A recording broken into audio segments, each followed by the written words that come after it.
What's up, guys? This is Ray, and today we'll be talking about the 2012 Japanese movie Rurouni Kenshin. And Rurouni Kenshin needs very little introduction. It's based off of a very popular anime and manga.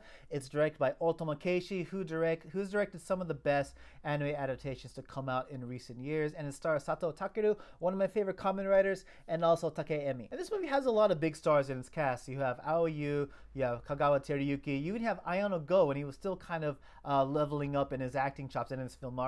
And you also have Eguchi Yosuke, who's a badass in pretty much anything he's in, and even Sado Genki, who, if you ever seen him dance or perform, he is fantastic. And I remember watching Rurouni Kenshin when it first came to the movie theaters. I generally enjoyed it, but nowadays Rurouni Kenshin, it's one of those names, it's one of those properties that I have kind of mixed feelings with when it terms to watching it and enjoying it. And even they've recently announced that 2 more movies are going to be coming out to conclude the whole entire live action story.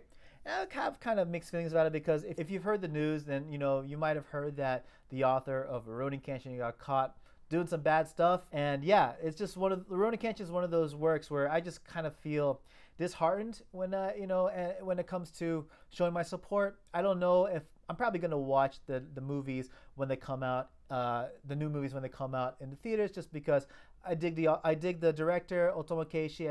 I dig all the actors. I think for the most part they're all coming back, but let's just try to talk about Rurouni Kenshin without that kind of baggage and talk about it as it is. The story of Rurouni Kenshin is about this former warrior by the name of Kenshin. And as you can tell by the title, he is a wanderer. Rurouni means wander in Japanese. And he is a former assassin. He's killed a lot of people during his time, during the war especially. And after the war finishes and the new imperial era starts, he decides to wander the land and atone for his sins by protecting the weak. And so Kenshin comes across Kaoru and her struggling kendo dojo. And she's in a lot of trouble. Her dojo gets constantly hassled by thugs, and on top of all that, there's a troublesome merchant in town who plans to essentially take power for himself by smuggling opium across the world. And this evil merchant by the name of Tageda Kanryu, he has his own set of bodyguards to do all the muscle work for him. And Kenshin, he's reluctant at first, but he gets called back into action amongst requests from government officials and also the impact that Kanryu and his dealings have on Kaoru and his friends. And so when it comes to the positives of Rurouni Kenshin, there's a lot to enjoy about this movie. I think for the most part, the way they adapted the story, they could pretty much combine 2, maybe 3 story arcs into one seamless plot. And that's kind of a difficult thing to do when it comes to manga adaptations. Because, when it comes to adapting stories from manga into movies, you have so many arcs that producers and screenwriters try to squeeze into a 2-hour runtime. And it's next to impossible to really get it right. But what this movie does, rather than spend the time going through different arcs, different unrelated arcs, they pretty much connect all these arcs kind of forcibly, if you ask me, but they do it in a way that works. And the way these story arcs intertwine with each other, everything makes sense and they all relate to the eventual conclusion. And that's one of the things I loved about this adaptation. And I also thought the costume design was on point. It was a pretty damn good interpretation of the source material, especially with Kenshin. I think there are some times when it kind of looks like cosplay, but I think it works in the context of this movie. And when it comes to the performers, I don't know, call me just being a fan of Sato Takeru, but I loved Sato Takeru's interpretation of Kenshin. And I think for the most part, the remainder of the characters were lifted pretty well from the source material. And they made a few changes here and there, not only to some of the characters' personalities, but even just characters altogether. I think one of the most noticeable changes, if you're a fan of the anime manga, is the change to Saito Hajime, played by Eguchi Yosuke. I like the way they turned him into like this kind of hardened, hard-boiled cop in this story. I don't remember him being like that in the anime manga. I remember him being more sinister and almost mysterious and just overall more vicious than he is in this movie. But I like the change. They kind of gave more variety with the characters that they have on screen. But I think this movie's greatest strength is its action. The action sequences featured in Rurouni Kenshin, in all of the movies of Rurouni Kenshin, feature some of the best choreography, best stunt work that is ever featured in any Japanese movie. And, I think they really, one of the cool things about Kenshin in his anime counterpart is that he's super fast.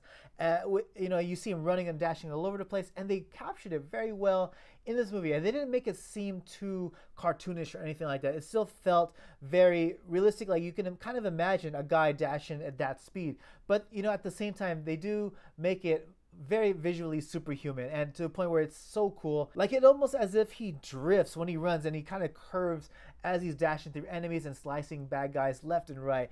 And it's just so entertaining, the action sequences here. And there's of course a lot of wire work. You have Kenshin not only running but also jumping really high, bouncing off of things.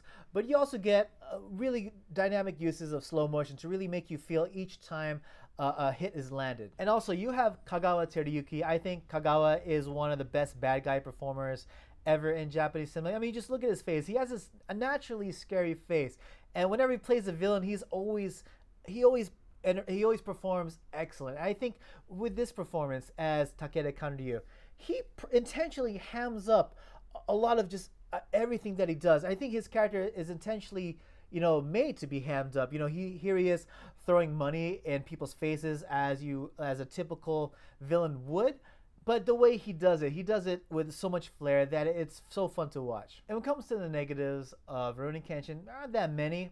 I think if there was anything I have to say, it would be like some of these characters. There's so many characters in this movie, and you only get a little bit of time with some of them. Like, for example, Sanosuke, who, in the original story, he ends up being one of Kenshin's strongest allies, one of his best friends. And you really don't feel a budding relationship between Sanosuke and Kenshin in the story. They kind of just fight together because they have a common enemy, but you don't really feel like a buddy-buddy kind of relationship. And by the end of the story, they act like they're best buddies and all. And I don't know, I feel like the build-up wasn't exactly 100% there. But as far as any other negatives, nah, that's pretty much it. And overall, what I have to say about Rurouni Kenshin, it's one of the best adaptations of any anime manga to ever come out, even to this day.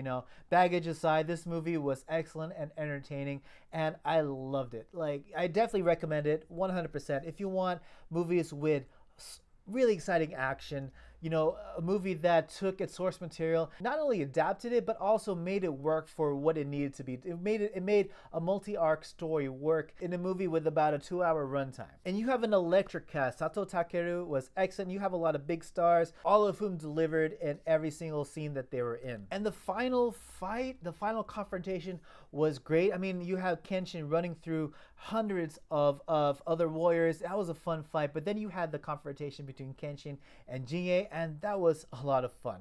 And the way they interpreted the special techniques, that was unique to Kenshin in the anime story.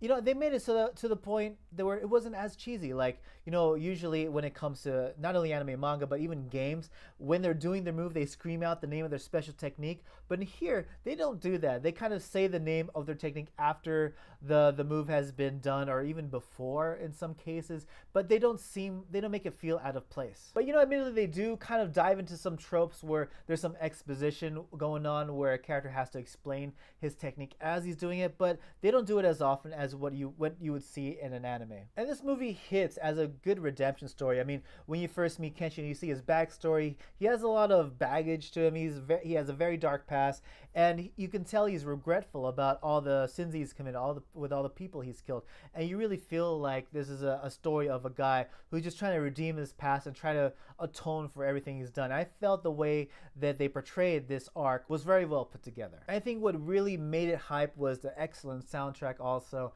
and the ending theme song. You had the beginning performed by One Ok Rock, one of my favorite J-rock bands to date, and the way that everything just was put together, yeah, absolutely amazing. But yes, those are my thoughts on Rurouni Kenshin. What do you guys think? Please let me know in the comment section below. If you enjoyed this video, please leave a like, and if you're new to my channel, please subscribe. And if you really dig my content, please know you can support Egaman Ray via Patreon from as little as $1. And yeah, that's about it for me, guys. And as always, everyone, thank you so much for watching. Hope to catch you all again in the next video. Take it easy.